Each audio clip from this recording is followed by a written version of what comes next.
to the Tolleson-Mack podcast. Brandon Sheldon, Brandon Brown, Cesar De La Cruz. This man needs no introduction. The 1992 world champion. Why'd you give me an introduction then? Cody Custer.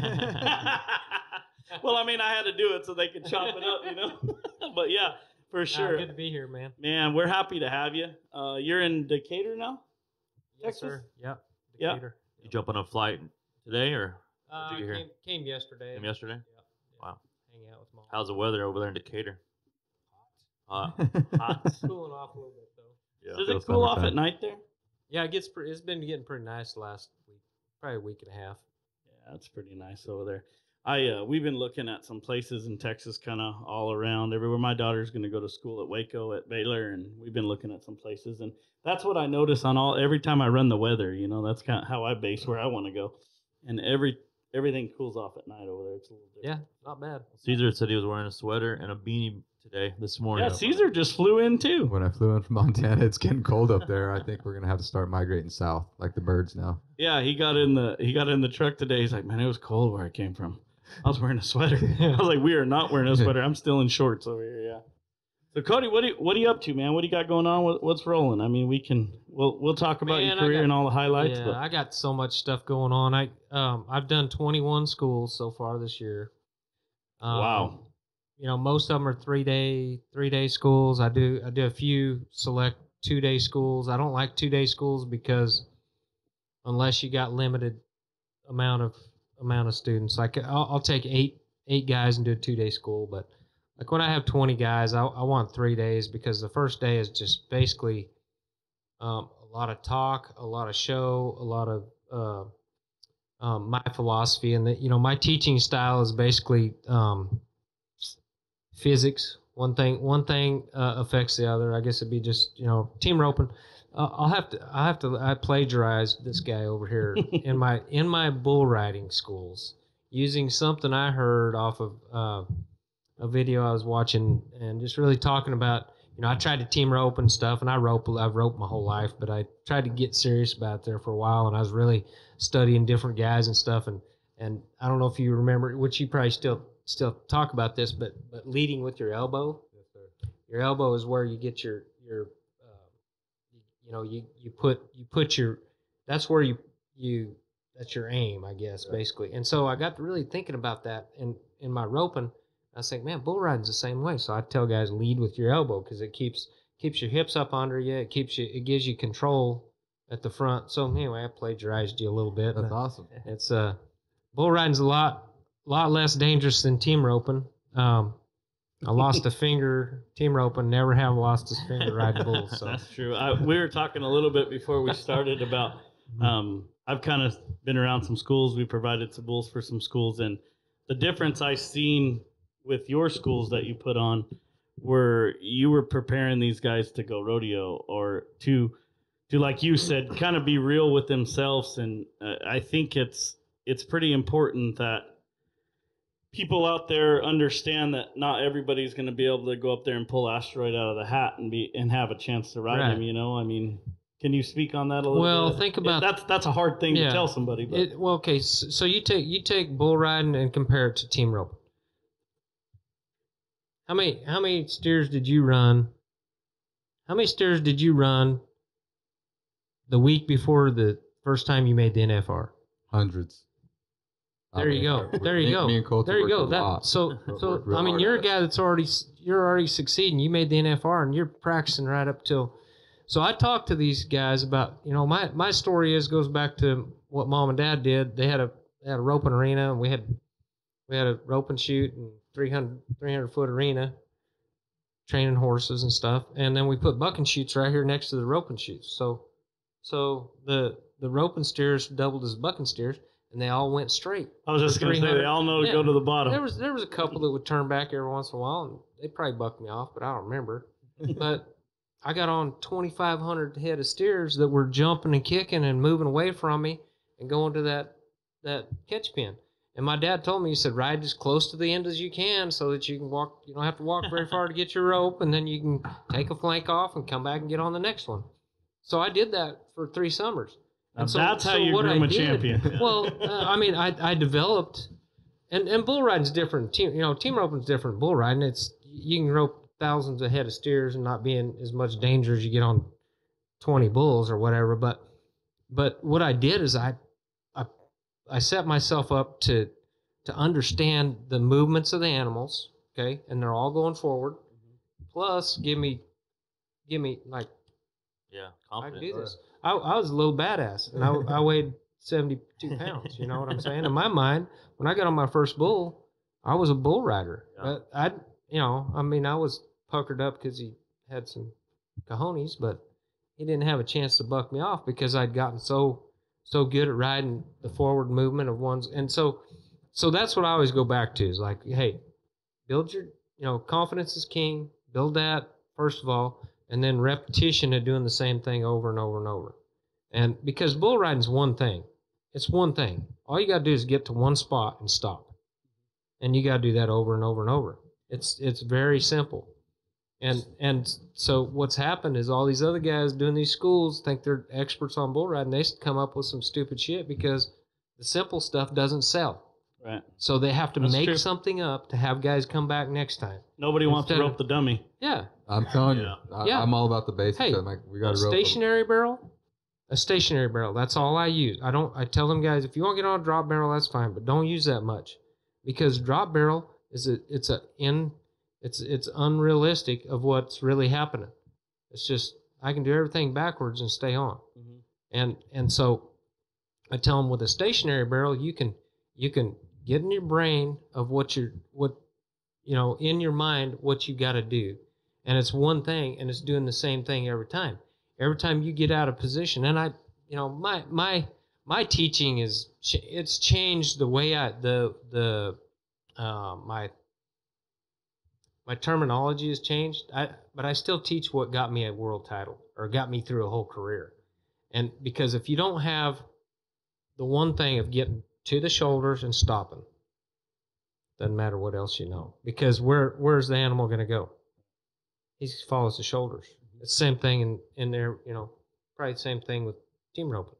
Same thing with, riding a horse. Their shoulders dictates everything. And so it's just, I get fed up with hearing so-and-so, okay, let me show you this, okay? I'm not trying to disrupt anybody's teaching. Let me show you this. And then when I show them, they go, oh, okay, physics, this affects this. Right. And so it's not some theory that I came up with. It's a Proven method. it's a proven thing that has, and you know what? I wasn't the greatest bull rider ever, but I feel like I'm a pretty damn good teacher. Like 92, you were the greatest. Yeah. Well, I mean, you know what I'm saying? Because I keep it simple. Because I don't want other stuff. For me, I don't care if they come back. If they get what it takes to go develop their own style and have a career, and they know how to fix the when the slumps come, which they will for everybody. But if you don't know how to fix it, then you start putting your spurs on upside down and just all the funky stuff that I've seen. And so I try to just keep it simple and not, and I feel like that's my place right now in the world of rodeo or bull riding or whatever is teaching, giving away what I've understood and learned. So It's kind of your way to give back. yeah. How at a bull riding school, because I know like us bucking young bulls, we didn't want a guy to ride them bulls to the end, right? We wanted them like 6 seconds and kind of jump off so we build confidence in them. Right. I always thought watching you guys put on these schools that may be the hardest part of it, because like you got to build these guys' confidence up. You just can't get them slammed, you know what I mean, or whatever. So how do you kind of go about that? Or do you, obviously you got to read the kid, right, and see where he's at and this and that. But how do you kind of go about making sure that, because like you said, when you ride them to the bottom, you got off and your chest was puffed out and you're ready for the next one. Well, I don't keep many around at my at the place there that buck very hard. I don't care if it's a 12 pointer or a 16 pointer. You still got to do the same things on those to be successful as you do on a 20 pointer. And so basically what I do, I'll even a kid. There's been a lot of guys come that are rodeoing, and they're trying to get. And I put them on something. I say, look, before we even start, don't get offended. Get something out of every single one Yeah, you get on. You don't have to. You know what I'm saying? Mm-hmm. Because like I mean, you take so when I'm roping, I went and tried a horse one day, and they were fresh cattle, and I'm talking about I wheeled around there and friggin' set them suckers down like a big dog for a little while, and then I got thinking I was a team roper, and then You overthought it. first roping I went to after I bought that horse was a number 9, and all these cattle were slow, and I was running over the top of them. So I'm just saying, it's somebody can ride a bucker and not know what the hell he just did. Yeah, I mean, I've seen it happen a bunch where like they jump back underneath them almost. Yeah, I mean, but you know what I'm saying? It's so what I want guys to really understand why, like when I start talking to somebody that's been on some bulls and kind of has his own understanding of it, I want them to, because I'm really not trying to change styles. I'm just basically trying to the fundamentals of your structures from here down, or excuse me, your foundations from here down, structures from here up. So if you're strong with your foundation, you can control the structure. But if you're not strong with the foundation, then the structure gets out of whack. Then or if the structure gets out of whack for 2 jumps, then it weakens the foundation. So I'm saying you got to start with a strong foundation, and then you got to be like disciplined to this right here. If I get, I say there's a little box over the bull's shoulders. I get here. Guess what? I put my face in the box. It's try to keep it simple where it's one thing. You don't have to worry about all the. And is that what sticking your arm in the right spot and all that stuff? Is that what some guys do? You see when they kind of get in slumps. I mean, because you'll be watching the PBR and you're like, oh man, this guy's bucked off the last 5-6 bulls. And is it like everything else? They know what they're doing, they know how to do it, and they just get in their own head? Or I don't know if some of them know anything. I mean, I'm not being smart. I'm just saying I'm with they you. don't like them guys. They just ride because they try their guts out, and if you try hard enough, you're gonna get lucky, and they're gonna jump back under you. Mm-hmm. Sometimes, you know what I'm saying? So how often is that when like the pro guys are going and they're getting slumps and they go to see guys like you, ex-world champions, to give them some of that pointers? Does that happen quite a bit? Or how is that? Probably not as much as it should. I mean, no, not as much as it should. I mean, I watch the Cowboy Channel every. It's embarrassing sometimes, you know. And I'm not being. I'm not being. I see a lot of guys looking off. I'll say it. I'm not saying anything about this generation, which all the old guys say, yeah, we were this and that, whatever. My whole what bothers me is seeing guys that are unprepared when they get there. I don't care if they're kidding themselves that they're entered, and I'm not talking about. I'm just like I see them guys. I'm like, what's that guy even? Yeah. Like, and I know the guy. You know what? He should have been at my school last week and spent the extra $60 or $80 that he paid entry fees right here to come get some knowledge. But so, it's kind of cool when somebody comes, and I don't go around trying to give everybody my advice, because I don't really, it's not like I don't care, but I'm just like, I don't go around trying to push it off on somebody else. But there's some guys that I have relationship with that have been to my schools or travel with my son, and stuff like that, where I have some kind of a ongoing relationship with them or whatever. Cody Jesus is a perfect example. Okay. Cody's a stud, and he told me a long time ago, he said, when I fell in love with the front end, everything changed. So I got to watching him 2 years ago when or season before last, whatever. He sucked, man. He got dropped off tour. He's just having hell, and I see him somewhere. I was like, how are you training? He's like, well, I get on the drop barrel every day. I said, get off the drop barrel, because the drop barrel does one thing. There's no variation.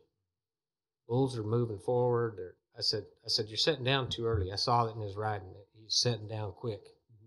And you got to ride all the way to the peak. You got to ride all the way to right before they drop and kick. You got to stay forward. You can't sit down before that, because if you do, then you get the drop and then the kick. And so I just told him, I said, get off that, get on the stationary barrel. So I see him at the PBR finals, and he wins the velocity finals, comes back, wins, I don't know, he's probably winning the average going going in the short go or whatever. And anyway, I said, "What's the difference?" And he goes, got off the drop barrel and went back to who I was, riding horses Yeah. I and was getting gonna on ask you about practice that. schools. A lot of guys ride some. Well, like I took a page off of your book a little bit about keeping the weight running down your legs. Yeah. And I try to tell giving lessons and stuff like that. I show them pictures and videos of the Jade Corkials, Paul Eves, all these guys that are just world champion, world class. They keep their legs down. They keep their weight running down their legs. They got balance in their legs. Yeah.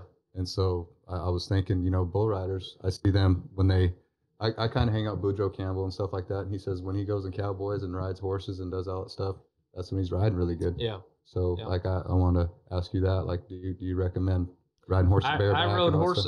When we were kids, we didn't have a kid's saddle, so I either rode in my dad's saddle and roped in that, or we'd ride bareback or have a bareback pad. But I rode thousands of miles bareback, and I think it wasn't a strategic thing, but I think it helped. It helped you really got to wrap your legs learn around how to that horse. shift and how to. And I talked to like them schools. I'm like, look, when a horse starts, if you ride a horse bareback, starts trotting, the first thing you do is you pull your knees together, and you Sit up off your butt. Yeah. crunch Yeah. a little Strong bit, and you core. get your shoulders forward. That's all bull riding is. And I say it's more violent than a horse trotting, but you got to. So a lot of them need to be led into. You know what I'm saying? It's like I relate it back to football, basketball, baseball, fist fighting, whatever. Your posture is this. Your posture is this. You're not Strong. And the same deal. Probably roping's probably the same thing. I mean, I know that I talk about Just- Caesar all the time, watching him at the NFR, and when he'd back in the heel box, and one had to be. I mean, it looked like he was going to get in a fist fight. He's crouched down in his rope and hat sucked down. That natural adrenaline. Yeah, you that's just gotta- good stuff right yeah. there. Well, and that's the thing that so many guys come to those schools, and the first thing, and that's why I spend a whole day. I spend a whole day talking. We don't bride bulls the first day. I'm like, I give them a think bunch that's of great. info, and I want them to sleep on it and have me get on the stationary barrel and really helping them with my philosophy is that elbow, leading with that elbow and hand above your elbow, because it keeps you here like that, your hips up under you, and anytime your hand drops below your elbow, you lose this. If I'm playing football, I'm blocking somebody, grab his jersey, push my elbows into his chest. Bull riding's the same thing, and so there's a lot of terminology that I use that I've come up with along the way, but it's still stuff I did to get through a career, So, and I picked some things up. Like I'm a learner. It's just like hearing that thing of you. I was like, yeah, that makes sense. Aaron Seamus was helping me the other day, and he's like, look, guys, if you get tipped, level your shoulders. And I got thinking about that whole thing of just leveling up. That's all it is getting back in that face, putting your face in that box. I think that's as good as anything that I've come up with, because it eliminates you having to make moves, and it puts you in a position where you put the structure back over the foundation. Yeah, you watch some of these bull riders, and it seems like there's a bunch of different styles, right? But some guys, it looks like they're hanging on by their fingertips, and other guys, it just looks like what you're saying. Their face is in the box, and they're just in control, and they're riding the shoulders, and they're letting, it's kind of letting that bull pack them around. Like they're not in a knife fight with the bull, because you're never going to win that, and different styles makes different matchups, no matter what you're doing. Like you said, football, baseball, fist fighting, whatever, it makes styles, but makes matchups. But I use Jim Sharp as the guy that, the razor. Over a career, that's the greatest there's ever been. They can Jake Holloway's favorite say, you can argue Jose Vitor, you can argue J.B. Mooney, you can argue whoever, but Jim Sharp over a career is the best, because he did one thing, he did it consistently the same. Jim's only downfall is his give a crapper was not there, and that was his greatest asset and his worst. It worked for him and against him, but And over a career, he just did one thing. That's all he knew. Just get where you're supposed to be and stop. And so I used him as a, tell them guys, hey, just study Jim's. Jim Sharp didn't do much. He just got one place and stopped. And that's who we're the same age. He came, he made the finals a year before I did, but actually he was a rookie the year after I was, and we're the same age. So, but anyway, he was one of them guys at the amateur level. He was winning $35,000 back in 1990 or 1980 something at the amateur deals, and that's a lot of money back then. So you think a guy that rode like Jim Sharp, because I know exactly what you're talking about, and fast forward to a guy like that rides like Mooney style, what do you think that Sharp style gets robbed some points? Because some of them bulls he did make look pretty easy. Well, yeah. You know what I mean? Them guys. The judging's so subjective. Whatever. I don't know if. You know what I'm saying, though? I mean, them guys that ride by their fingertips. I mean, it seems like the crowd goes wild and. But then there's some guys that are going to reward Jim Sharp over JB's style and vice versa. I don't know. I mean, the thing is, I don't knock anybody that's great did the right thing. It's great. Yeah, I know. You know what I'm saying? And I'm just saying Jim Sharp, in my mind, over a career, never varied from what he did, and he did it really good. And I agree with you. And got, and that's kind of who I tried in my era. That's the guy that, I tried to ride like Jim Sharp, or tried to look like him when I was riding, because he was so picture perfect, and he didn't hesitate. He just got where he's supposed to be. And the reason I bring that up is last week we had Trevor Brazil on here, and he was telling us, man, he had this big brown head horse, and I sure like that head horse. I mean, it just, to me, did everything any picture perfect head horse would do. And I asked him about it, and he said, well, the only problem with that horse is he's getting so automatic that he's not flashy enough to make the judges kind of score him like these other younger horses at the futurities. At the futurities, yeah. So, I mean, that kind of made me think about that.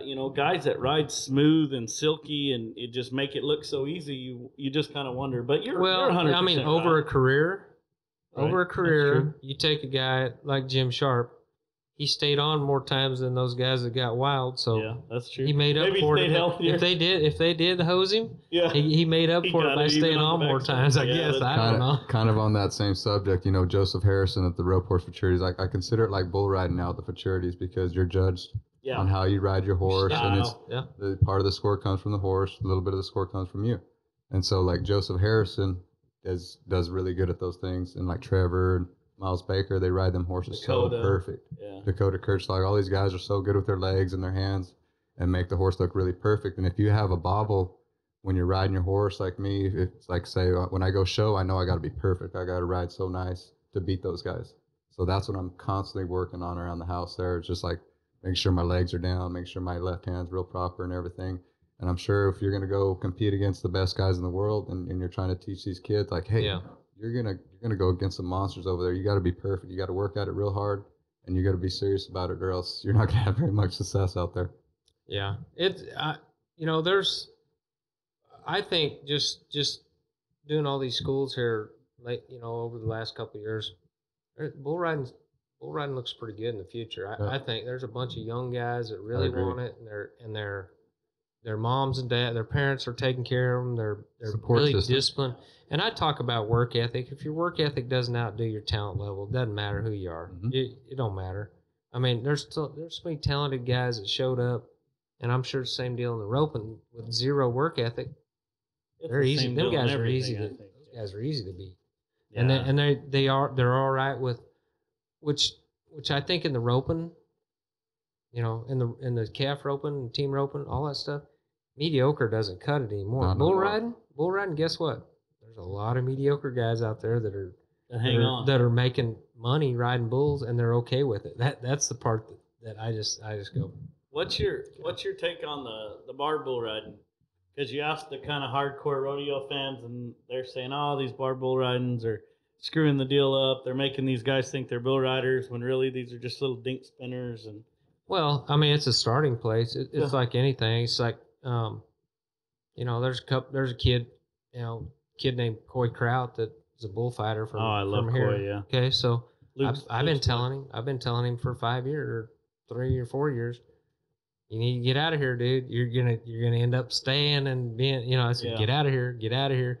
And he, just a kid. So, well, he moved to Oklahoma last year, maybe last year, or a year ago.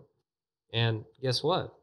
It's just a different world now. And I'm not saying He's going saying to them that, freestyle deals. it's nothing about me but I care about the kid. Like I love him like one of my own, And I told him that. I was telling him that for a couple of years because you see guys that stay and they never do anything. When I felt like I was the best bull rider in Arizona, I left and went to Texas. Mm-hmm.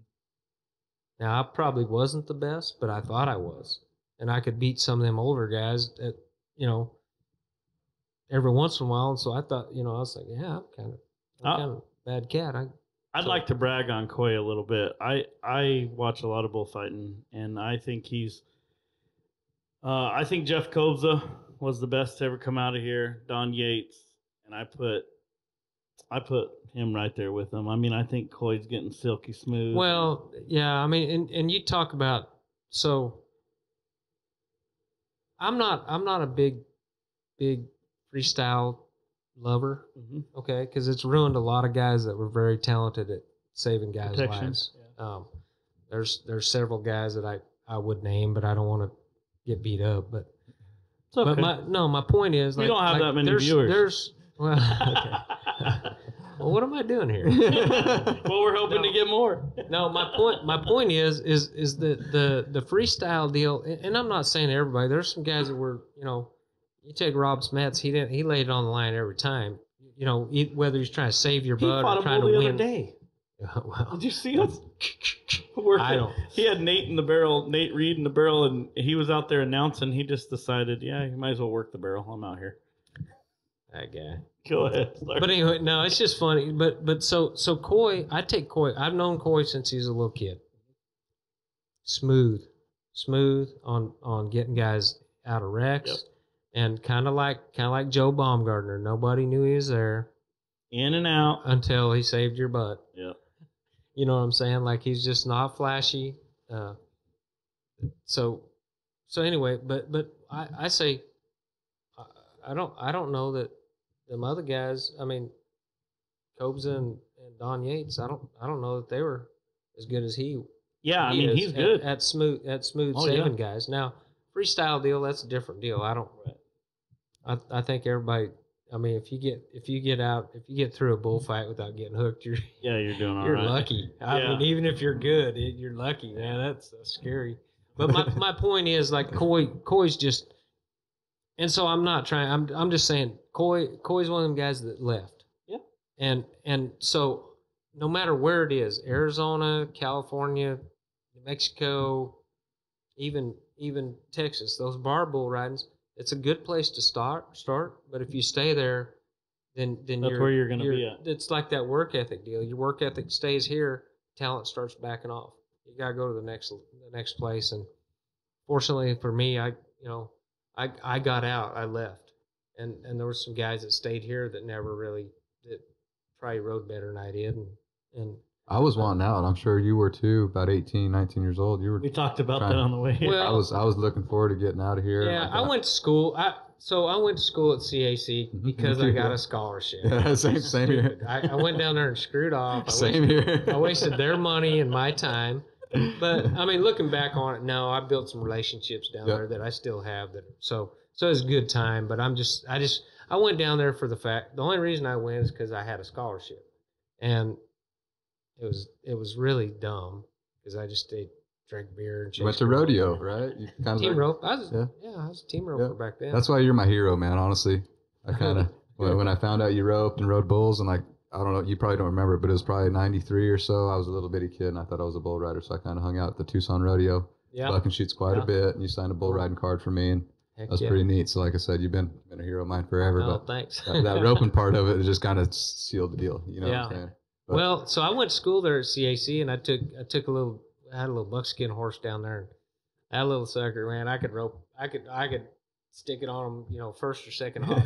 That horse Well, back then there's no numbers, so you're roping against, I don't know, Clay Cooper was in town around there. Them Yeah. guys. So I was just I was anteing up, and I might place it every once in a while, and thought I was somebody special, but I don't know. That's where Team roping. I've always loved team roping. I just never was Yeah. consistent enough with my practicing to try to be somebody. You rode bulls great, but like CAC taught me how to rodeo just a little bit right there. Kind of showed me. I went to amateur rodeos and college rodeos and hit some jackpots up. And about the second year, mid season, I thought, man, I'm just gonna go be a rodeo superstar. Now I'm not. I'm done with college. Hey, I tell you what, we roped every night. We would rope every night over there, and so I got on 0 practice bulls at college, and I roped every night. So perfect. I don't know if you've been down there. They got a really cool facility down there for the kids now. I haven't been. Really cool roping arenas, and they got They got 3 arenas. They got a breakaway calf roping arena, team roping arena, bulldog arena, and then they got a rough stock event over there. Rough stock arena too. Willard Moody's boy still there? Is that? Yep. What's his first name? Put me on the spot. Mister. Oh, sorry, Mister. Dang, why can't I think of his name? Anyway, Willard's boy. Yeah, they're cool. Great crew over there. They take good care of them kids, and it's been fun over there to kind of go watch them, and man, brings back memories. Good times. Well, we're going to take a little break, get a drink, and we'll be right back with Cody Custer. Hey, welcome back to the Tolleson-Mack podcast. This podcast is brought to you by Southwest Farms. Still shipping hay everywhere. And up in your hometown, Wickenburg, Arizona, they ship hay all over the place. You buy Arizona hay? Do you get your hay from Arizona or no round bales over there in Texas? Round bales. Yep. Huh. I think Brett Tatum gets his out of New Mexico or Colorado. So. We'll have to ship him. Yeah, we'll have to give you here. a business card and pass them out over there for us. We're trying to get over there a little bit more. Yeah, we want to move that way a little more. We'll be down by Waco pretty soon. So, hey, let's touch a little bit on your gold buckle printing. That's kind of cool. Like you were checking out the Buckle Bunny room. That's what we call this. And well, a couple years ago, a friend of mine called me and told me they got this UV printer and they had an idea to start selling doing back numbers. So I went to work for them. I was a salesman. I went first thing I did is I went and got Cheyenne. There you right go. off. That was my first one. Frank Thompson and I are buddies, and I called Frank, said, hey, what do you think about possibilities? He said, well, call this guy. And I called the guy. He said, yeah, we were just talking about that. And I said, well, so they sent me what they wanted, and we had it in their hands the next day. And we do a lot of stuff on leather and so do you just you do all kinds of back numbers like all these or we can do what's whatever. your specialty? Well, the leather is kind of what I like. We can we can print real good. Yeah, but we can do color. Like we have our printer's a UV printer, so we do color and stuff like Denver, Fort Worth, San Antonio, Houston, Tucson. We got Cheyenne. We got awesome. That's cool. We've done a bunch of cool stuff. Are you doing anything outside of rodeo with that? Yeah, we do. Well, I say outside of rodeo, we do a lot of shap patches, and we do hat stickers and ball cap patches, and we're actually kind of breaking into the wedding venue, like Western style wedding venues, because people really like stuff on leather. But we actually did a hair-on. We printed on a hair-on a hide, and it was excellent. Which is not something you'd have to hang it on the wall, because the ink could get rubbed off, or you couldn't put it on. But anyway, we got a lot of ideas, and we're kind of growing a little bit where we got some. Where are you based out of? Decatur? No, Canyon, Texas. Canyon. Yeah, that's where the shop's at. So Amy Wilson, she was at the rodeo, and she had like this sport coat thing on, and then like where it folds over, it was all leather. It was pretty cool. Yeah. We've done a couple of jackets where we've done some kind of a scene, and we buck stitch it on there. Cool. Take a $75 jacket, turn it into a $450 jacket. There you go. How do people find gold buckle printing? We're on Instagram and Facebook. Our website's still not. It's a website. Still not working at this point, but it'll be up soon. Yeah, Go Buckle Printing. I don't know how long websites are even going to be around for anymore with all the social media, because that's everybody's kind of has a common story about a website, you know, and it's like, oh, my Instagram, my Facebook, that's where you can always find it. And you answer that stuff right away, right? Because it's in your hand, or your social media people, whoever's controlling it for you, it's right in your hand. Yeah. So I feel like websites are going to be it's I mean, we had a website and it was up for a short time, then it's down, and I can't get it figured out because I'm not very good at that. But anyway, Instagram, Facebook, we got Go Buckle Printing, and we can do whatever. My number's on there.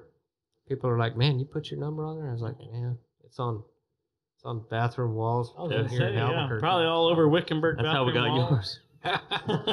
That's how we found it. So a buddy of ours, Jake Holloway, he's a big time bull guy. And when I told him you're coming on, he was like, "Man, you got to ask him about." I mean, you're one of his heroes too. So he was ask him what was his favorite bull that he ever been on. So maybe your top three. I mean, there's different reasons for a bull being my favorite bull. I'd have to say my favorite bull, it was a bucking bull that was kind of feared or whatever, was Pacific Bell. Oh yeah. I got on Pacific Bell 5 times, and the first time I drew him, I was trying to make the NFR in 1988, and I was down at the bottom, and I won the first round at the Cow Palace, which plunged me to 15th. Oh wow. Okay, so in the short go, guess what I got? I got Pacific Bell, and he's the bucking. You know, the first year he won the Bull of the Year. They just announced it the week before. Wow. Well, guess what? I also found out that I had the NFR made. Nobody else behind me made the short go. So guess what? There's zero pressure.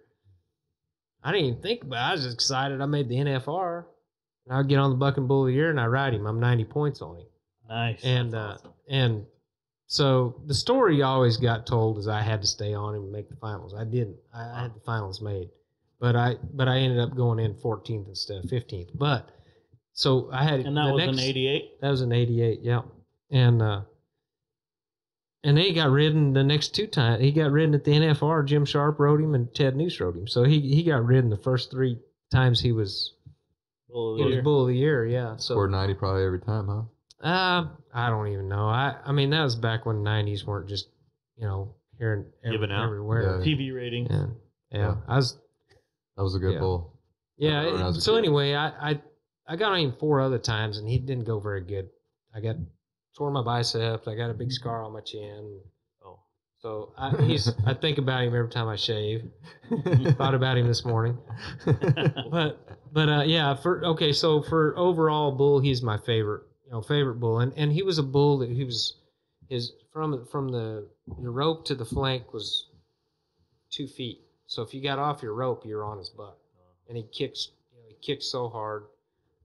He was kind of a tall, lanky bull, but he wasn't very long, and so he was really compact. And that's what if you got any kind of trouble, any kind of out of shape, he's gonna buck you off.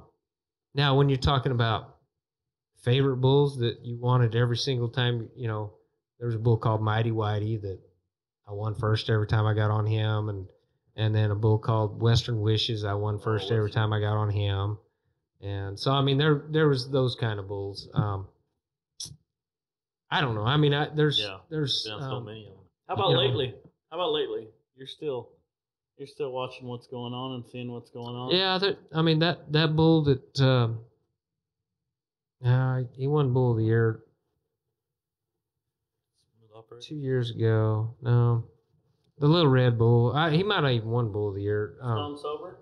No, no. I don't like Stone Sober very much. He wouldn't have been very fun. No, he didn't look like he'd be very fun. Well, I mean, you take right now the bull that bull of Cord McCoy's bull that he's won it the last 2 years. There's a blank of the name, but anyway, like I've been almost kicked off the chute judging at the front of the chute twice in my whole career, and it was that bull both times. So Really?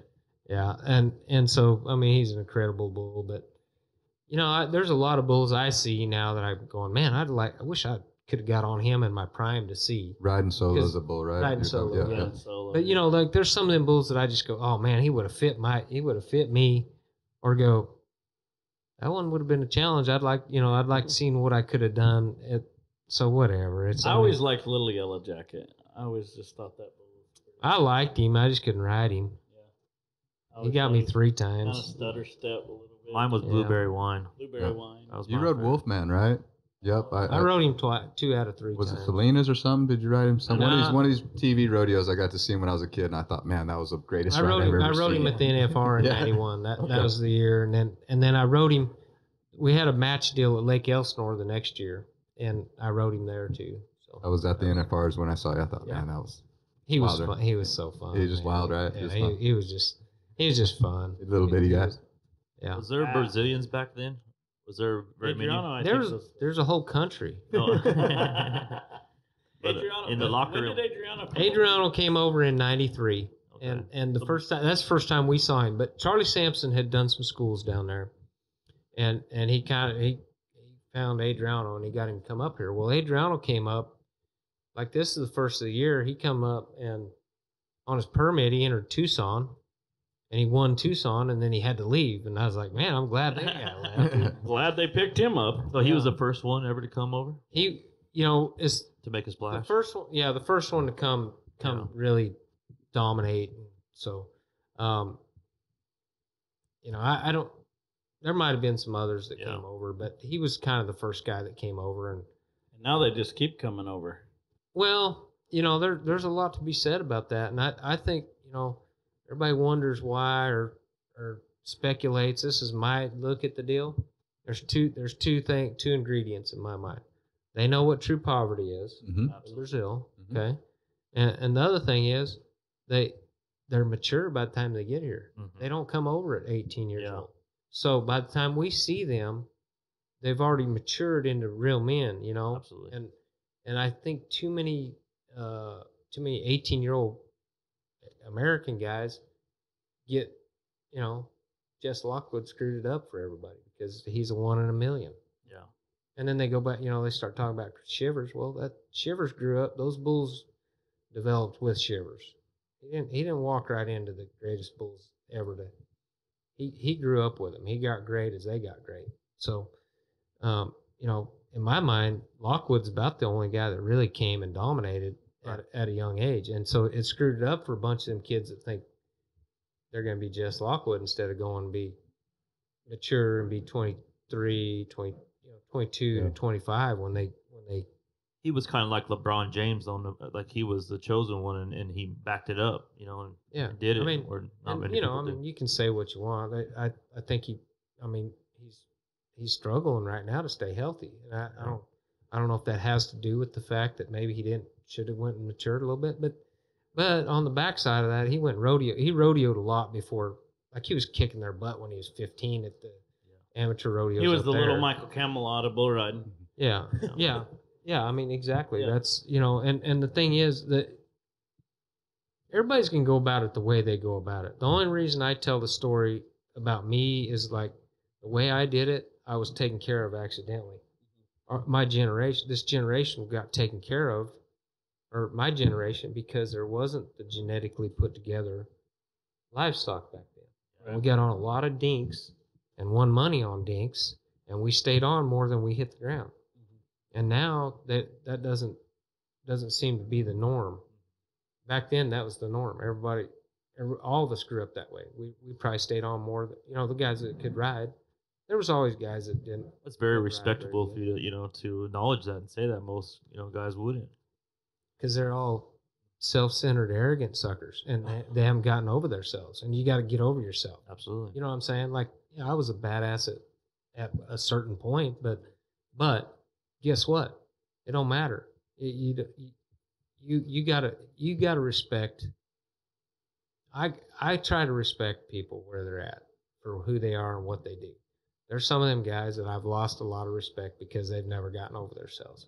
You gotta get over yourself because I'm just a has been. You know what I'm saying? And they are too. Yeah. But they act like they're, this attitude right here just bugs me. Yeah. And you can't do it because you know why? Because that attitude bugged me when I was nobody, and I knew the guys that looked me eye to eye and gave me the respect I felt like I deserved. Maybe I didn't deserve it in my riding at that point, but I deserved. There was guys that looked me in the eye and gave me respect and made me feel like I belonged. John Quintana's one of them. You know, John. I never met John as an adult because he moved to Australia and then later got killed in a plane wreck. But he was a guy when I was a little kid. I felt like I was a badass when I was around John Quintana because he valued me. And Lane Frost was much the same way. He did that for a lot of people, and he wasn't Awesome. he wasn't this guy. He was that guy. I think that makes those guys so much cooler when they're like that. You know what I mean? Like they could be any way they want to be, and they take it out of their time to be that. Yeah. You know, like you remember that guy now. Well, I mean, and I remember the guys that weren't too. Yeah, you know what I'm saying? Like, and I don't hate those guys or anything like that, but I don't have respect for somebody that tries to Big dog, everybody. yeah look down at you and think you're because whatever. Yeah. Don't matter. I see a lot of guys making comments about the Bulls now in the PBR and saying, the pin isn't even and this and that. And my take on that is, well, you can't have a short round of riding solo. You know what I mean? There's got to be some. I mean, those are the greatest bucking bulls in the world, but every one of them can't be, the best. It's kind of a tough deal, and it's a lot of maybe the guys that you're talking about that are still trying to hang on and have credit in the game or something. I don't know, but I hear that from a lot of people. I don't see how the Bulls could get any better than they are now. I mean, I've judged a lot, and I've marked a lot of Bulls 23 and a half. Like I don't know that I might have marked. I've marked something 24, but. And for somebody that's listening that don't know, if he's judging a side, 25 is the highest he can mark a bull. Yeah. Yeah, you know what I mean? Yeah, I guess I need to explain that. And 25 is the rider. He gets 50 points, and the other judge, say Caesar, he gets 50 points. Yeah. And there's your 100. But so when he's saying he's marking a bull 23, 24, something like, I mean, that's Michael Jordan.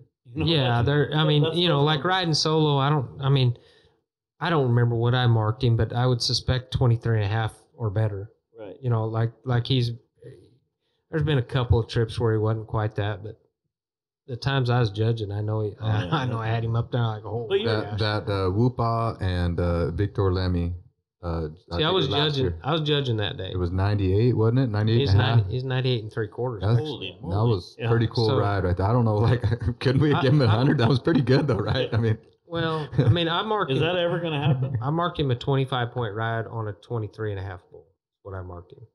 And those other guys, the other three judges marked him at 25 on. He's usually a point or two over the bull every time. That guy's dominant. It's awesome. It's awesome. Yeah, he's dominant. Basics are perfect. His basics are absolutely. Yeah, and perfect. I might have been a half point too high on the bull actually, but whatever. I mean, do you get just excited judging it? Like, I mean, was your heart pounding watching that live?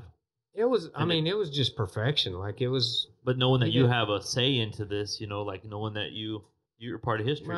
Yeah. I mean, I don't know. You don't. It's the same thing as like I've judged PBR finals 10 times or whatever. Yeah. So it's not like a big deal. I wasn't thinking on those terms. It's just like the greatest thing. I was like, oh my god, that's the cool thing about him. He's rode him 3, 4, 5 times, right? That bull, and he scored well. I know he's ridden him every twice. time. I don't know how many was times. Was it 97 the last time? Yeah, he scored a whole bunch. He set the record and then set it again on the same day. So. Let's talk he's about pretty good. No, that's pretty neat. Yeah, it's pretty neat to watch that. Let's talk about the PBR a little bit. What do you think about the teams thing? You guys watch it. I mean, what do you guys think about it? And Cody, yeah. I like it. You go first. As a fan, it's pretty neat to see. Just kind of different. Teams. Yeah, but like I'm kind of old school too. Like I like watching guys just ride too, and just. But yeah, the teams is pretty neat because I can see it because if one guy gets bucked off, he's still got his guys to help him out, But it's getting to be pretty tough in that deal. They're all riding them too in that deal. If they got some good bulls, they'll spur them. But you got some rank ones that kind of changes. But I don't know. It's just a different, I guess. I haven't watched it a whole lot, just because. Well, number one, I'm busy. I don't watch much of anything. Gold buckle printing. I'm just busy all the way around. I'm gonna be a grandpa here Yeah, pretty soon. you're a All grandpa. right, all right. But no, I mean I'm a little old school like you are. I think the team concept's pretty cool idea. I think the strategy of the coaches trying to set put guys on bulls that match. I heard a little thing that I never even thought of, but that starts making those guys be one dimensional. And so when the real thing comes around, you can't pick the bull that goes into your hand or whatever. If you haven't been on anything that's gone away from your hand, and that was like Cody Hart on his little podcast brought that up, and I was like, yeah, I never even thought of that. So to me, the strategy's got to be to you got to win the match, Yeah. whatever. But it should also be to build the guys up, Yeah. and so my opinion. This is my opinion, and I voiced it early in the deal. They should dumb the bulls down a little bit, in my mind, and give the big dogs, the contenders or the champs or the whatever, give them a little rest. Let them get on some practice bulls and have fun. And then at the same time, what that does is for the young guys that don't have any business really getting on those kind of bulls yet, dumb it down a little bit and let them compete with their heroes, build some confidence, understand the game, get in the competition mode, and not have to be getting on the rank bulls a lot. I think it would help. But that's just me. And maybe they have done that. I don't even know. I haven't watched much, so I can't tell you. But I did voice that in the beginning. That's the way I would go about it if it was me. But I like the coaching side of it too, to have them guys come in and just, put together a team, and that's a good idea. But I don't want it to change. I like the one-on-one. Yeah, Man versus beast. One, Yeah. the bull riding. That's my. Yeah. Like it can help grow the game. well, and I think they celebrate over. Yeah. They get a little over anxious on They get a little something. excited. I don't know. Never mind. I'm That not going Brady to say anything. Toujon, you know Brady Toujon up there. His parents own the Roadrunner. Oh yeah, There I in know. New River? Yeah, Turgeon. Yeah. Yeah, he got drafted by the Freedom, and that was the one thought that went through my mind. This some bitch is rank. He's tough. He can ride bulls, but I've watched that kid grow up, and I'm like, man, I don't want him to draw riding solo. Well, I don't like. I watched bull's him gonna grow kill up. him. Yeah, I've known- and I think yeah. he might be able to ride him, but I don't know. I've known Brady for a while, and it's just the same. It goes back to the same thing, just like what I said with I think those guys need to go mature a little bit before they get put in that situation. And to me, he went to PBR finals, and it was cool, great that he got to go and everything, but he really didn't show very good, which is his first time, whatever. But just the maturity. And I've never got on maturity them deal is big bulls like that, but it just, it's a different deal when He's a they're little trying bitty- he's a when they're little trying to bitty. kick And you. he- dude, you I'm talk about the telling you. rank bulls, they'll kick you over the chute. Like you got to watch out This sometimes. kid- The rank ones, you know what I mean? That's a different deal, Yeah. man. This kid from like 10 years old. He's in 12 years old entering the open. He's been. But just seen a really, lot. he needs some maturity in my mind, and he's heard it from me because every school I tell, shoot him straight. I say, hey, you guys go rodeo for a while. Don't go right to the PBR. And to me, I hope it wasn't a bad thing for him to make the PBR finals real quick, because there's a kid from over there in Texas that rides pretty good. He won $76,000 in the PRCA last year, and he rides pretty good. His name's Dawson Gleaves. Nice kid, really good, just kind of a pretty good bull rider. He got drafted on one of those teams. Guess what he's doing? He's not rodeoing because he's on a team.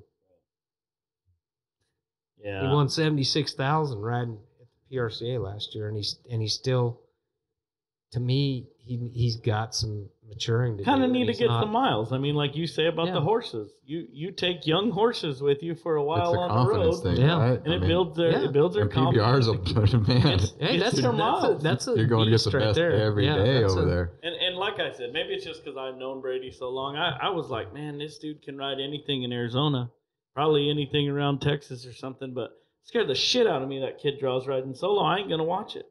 And I mean, I'm Well, just picking he that just, one I mean, bull. I don't even know what he's doing now. He should be slaying them at the Exactly, rodeos at in the my PBR. mind. And, Yeah, and I haven't even or- heard a word since the PBR final. I got to see. I don't know. I got to see Cooper Davis go through the PRCA, and then he went to the PBR level, Yeah. and then he went to be a world champion PBR. Yeah. But like you talk about, there's a stepping process right Yeah, there. they You got to get the miles on them, yeah, I think. it helps out if you just don't like. Yeah, you jump- Boudreaux same way. Yeah. You know, Yeah. he went to the finals a couple times. That's and, my I buddy. mean, I love that guy. that's Well, like Kinsey just He's a staying nerd. at He's funny, man.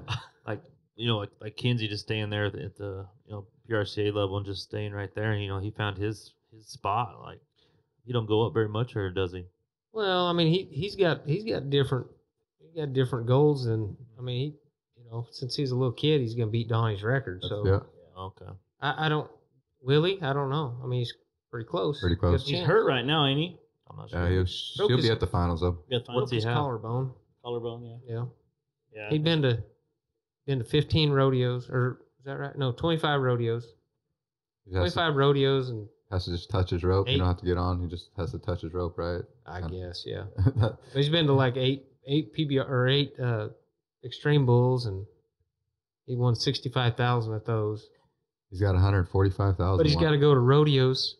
He's got to go to 40 rodeos to be able to make the Make the final. yeah, which is a dumb rule. Yeah, they're I they're think so too. they're Yeah, they're, that's they're penalizing a guy that rides that good. It's just the dumbest thing. Well, and they're penalizing a guy that's the face of the bull riding at the NFR for the last few years, So it's between 40 and 75 rodeos. That's the. Yeah, he's got to get to. Yeah. No, but you're not allowed to go more than 75, right? No, you got to. Yeah, you can't go to more than 75. You got to Same count. with the them. bull Have ride. they done that in the bull riding too, or is it? I'm used not to be sure. What 100. It yeah, used to be 100. some Used of to the be events. 125. I used to go to 125 myself. And that's some rodeoing right there for sure.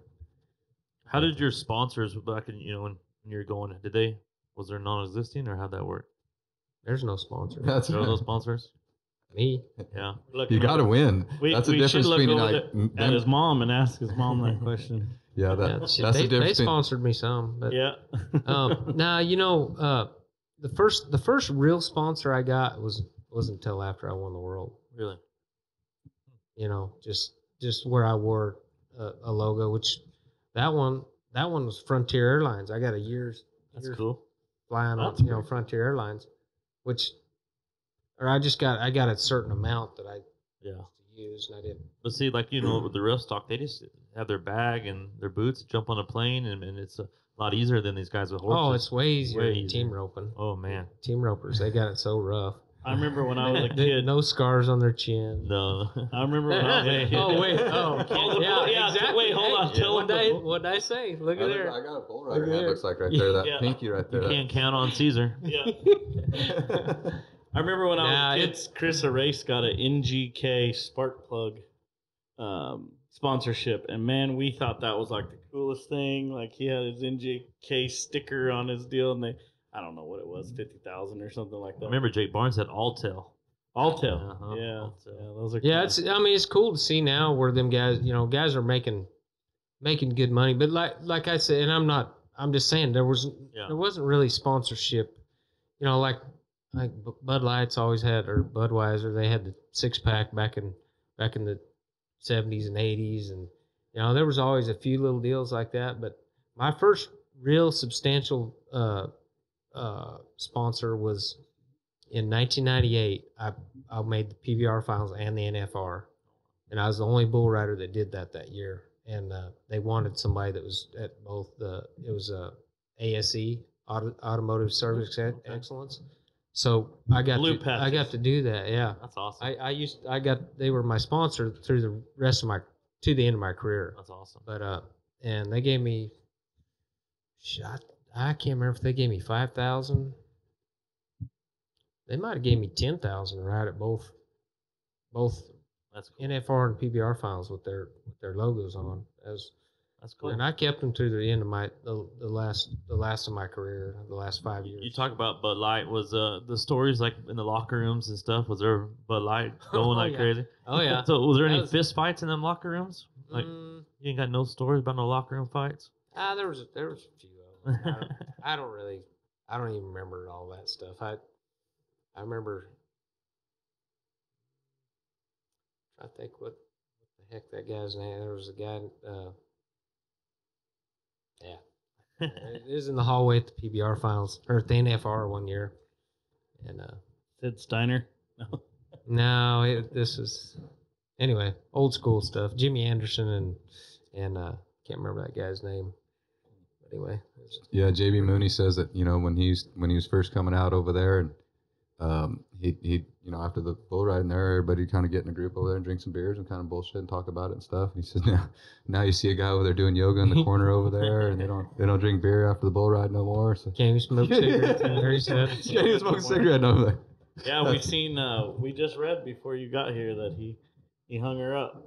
He had some neck surgery. Yeah, I kind of figure. I mean, the sad thing about that is seeing how great he was and how much he struggled at the end, because his shoulder was messed up to the point of, like, most guys wouldn't have been able to.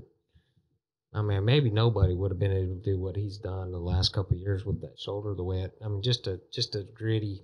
He kind of reminded me on. of like a Chuck Liddell.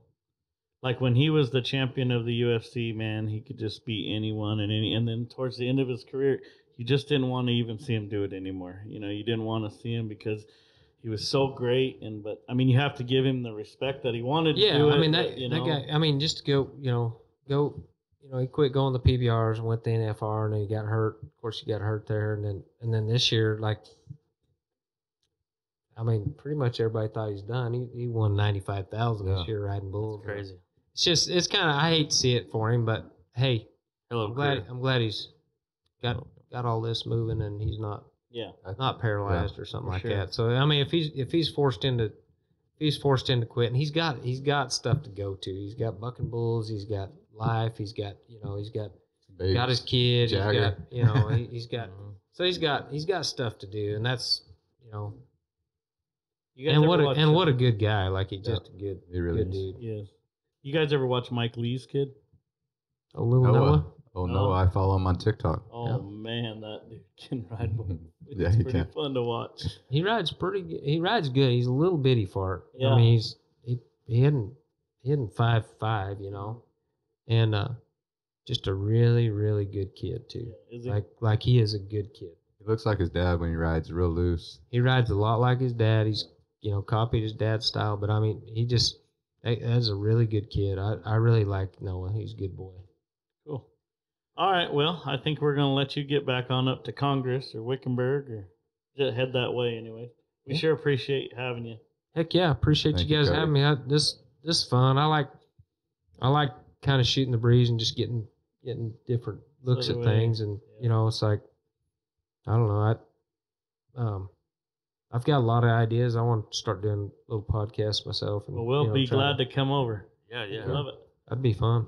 I got all kinds of ideas and thoughts. You with the and Brandon are connections, gonna get along with the good. connections that you have. I mean, it's all about the connections. Well, and it's funny. You think about all the times traveling going down the road and stuff you think of or you talk about and stuff. Wish I'd have wrote everything down. Yeah, you that's know? why I that'd love be these a whole book. podcasts. It's just like we're sitting in the truck going to rodeo, and we're just Yeah. BSing, And I used to journal when I was young, and I quit doing it. I wish I would have done it, because now there's stories that I can remember some of the stuff, but not really in detail. Mhm. And then I'll get with somebody else that was there, and then they'll be telling Remind something. you. I'm like, shit, I don't remember that part of it. But then, you know what I'm saying? It's Yeah. like, So how about this? Before we let you go, what's a suggestion you could kind of give an up and coming bull rider? Not a little kid, but one that's you talk a lot about maturity and things like that. One that's thinking, hey, next year I'm gonna get me a card and permit or whatever, and I'm gonna go rodeo. What's kind of a suggestion you would? number one, quit smoking weed Number one, first thing. and drinking beer and all that stupid shit, because it'll catch you. Got plenty of time for that after. And I'm not saying every young guy does, but there's a bunch of them out there that think that's cool and it's going to last forever and all that stuff. Stop. That's number one. Number two, choose who you travel with, because that has to do That's with gotta all be a that. biggie, yeah. Okay, you got to travel with You guys. got to that- surround yourself with the right you got to people. travel with guys that care about you. And number three, be honest with yourself. And I don't know, get a job till you can start rodeoing. I don't know. All right. There's a lot I can say. Yeah. Just, I think work ethic outdoes anything. It don't matter who's talent, whatever. If you don't work, doesn't matter. So, get your, figure out, make some choices based on conviction about who you want to be. And the reason I go back to that smoking pot deal is I remember 1985, October of 1985, I was in Billings, Montana, smoking weed with a guy and a girl out on the balcony. And I looked up and saw as many stars as you can see. And that night I quit. I decided I was done because it was robbing what I wanted to be. And I feel like I heard that in my heart. That's God, this is stealing your dream. Quit doing that. A few years later, I did the same thing with alcohol. And both times my riding went to a different level. So, I mean, it's not, this isn't a looking down at somebody. No. I mean, I'm just saying, seriously, get some conviction about why you're doing what you're doing, because it doesn't last long. That's the part. I was 21 years with Mike in the pros, and it was over in a flash. Yeah. It happens fast, and bull riding's different than any of the other events. It's going to quit. It's going to be over before you know it. And some guys without their permission, So yeah. And I mean, you probably don't like this when we say this about you, but when you sit there at your computer and you Google greatest of all time bull riders, you're on that list. So that's why I asked somebody like you, for a young guy coming up, that you're not looking down on nobody. You're just telling them like, hey, this is what it took me to get to where I was, and if you want to get there, then Well, and I'm opinionated enough where I'll tell you, and you know what I'm saying. And it's like, when you're traveling with somebody, you got to have somebody that's got enough backbone to kind of call you out if you're being half-hearted, or if you're whining about something. Like, hey, shut up. Like, who'd you travel mostly with? I mean, 20. That's a big, long list. But I travel mostly with me. Yeah. And I had so many traveling partners. But I mean, I can say, so the year I won the world, I traveled with a guy named Art Watson for a good part of that first year, and then at the end of the year, I got in with David Fournier, and he's a student of the game, big time, and Jerome Davis was a rookie that year, and Jerome had the guys he'd been traveling. Jerome got hurt at Reno, and didn't get to go through the 4th of July. He missed the whole month of July, and he was cracking back out the first part of August, and so we got him in our car, and that's some good stuff. What was the first rodeo rig? First rig? Yeah, like what car? Probably. Well, Dixie's laughing. It must be a good one. Well, that you talking about the first one ever? No, like the first, like when you were traveling. Yeah, I guess. Yeah, the first one. I don't know, man. I had a Lincoln. I had a I never had a Lincoln. I had a Buick LeSabre. There you go. And Nice. we put some miles on that son of a buck, and I mean, there was so many different little vehicles that we just ran the wheels off of and stuff. But when I was a kid, I always enjoyed watching you guys show up, and it was like, and you think, you got this idea in your mind that they're going to come in this big dually and the big horse trailers, and I don't know why you guys are just carrying the rigging back, and then you'd see these guys sliding up in a Buick LeSabre and 4 guys jumping out of it with rigging back. Maybe 5. Yeah, maybe 5. What was your favorite rodeo? Pendleton. Yes, sir. I mean, that and then there's reasons for that, but I mean, I won it in '92, didn't you? I won it in '92. We lived in Oregon for 3 summers. My mom, dad worked for Christensen Brothers, and mom trick rode, and dad picked up and drove truck, and I was around. I got to watch Mr. Smith or Smith and Velvet, whatever. I got to watch him from ground level as a kid, and I wanted to be a bareback rider so bad, and that was my favorite horse. And lo and behold, I got inducted to the Pro Rodeo Hall of Fame the same year as Smith awesome. and Velvet. That's So cool. that's kind That's of pretty that was cool. kind of a cool. No deal. rodeo like Pendleton. It's wild. It's, Yeah, I got to see Pendleton when I was about 11 years old. See the rodeo grounds, and I thought, man, someday I'm gonna win this thing. And That's awesome. never had great luck there. I made short go a few times, and then that year of '92, there's just nothing could go wrong. It was just over and over. We'd show up, and it was, that last part of the year is either me or David or Jerome going to win first, and the other two are going to win. they still awesome. have the wooden Second bucket through chutes fifth. over there. Still old school. Still Yep. wooden. Yep. Awesome. Yep. That's cool. Yeah, and they got a ledge. I don't know if they still got that there, but the concrete ledge. So if you get your foot below that concrete and that bull leans, it's gonna squish you. So I always kept my foot on the top. So I always hoped I had a tall bull, so I didn't have my foot way up. But yeah, that was Pendleton's it's just one of the air of the whole deal. And then you got Cowboy. of course you got Cheyenne, you got Calgary. They got the same kind of feel about them. Salinas is one that mom broke her leg at Salinas in 1977 trick riding, and so that was one that I always wanted to win, and I told her if I ever won it I was going to give her the buckle, and I did. She's got it. That's awesome. Yeah. Twice. and Times. So I won it twice. the next year and got to keep the other one. Yeah, that's but- awesome. Good job. That is cool. Yeah, Cool. just I mean, there's so many rodeos for different reasons that are your favorites. The Phoenix Rodeo down at Oh, the yeah. Coliseum back Phoenix in the day JC. was one that I grew up. They had a band. It was just an iconic rodeo, and I won it the last year they had it inside the Coliseum, That's awesome. 1990. Madhouse on Wow. McDowell. Yep. Yeah. So I mean, there's all kinds of reasons why you would. Sonoyta, Arizona, Oh, yeah. my first pro rodeo. What a On cool the rodeo. on the day of my birthday, my 18th birthday, I got to ride there. Yeah. How'd you do? That day? I got a day money check. I There you think. go. I didn't- You always remember that. yeah. Yeah. So anyway, I mean, there's just lots Yeah. of different reasons you would. Absolutely. Very cool. All right, Cody. Well, we we'll let you appreciate get it. out of here, buddy. Hey, no problem, man. Thank you, Appreciate Cody. you guys. Thank Appreciate you. you guys having me. It's fun. Yeah. I'm gonna have to. Yeah, you let us know. We, like I said, we take this show on the road. So.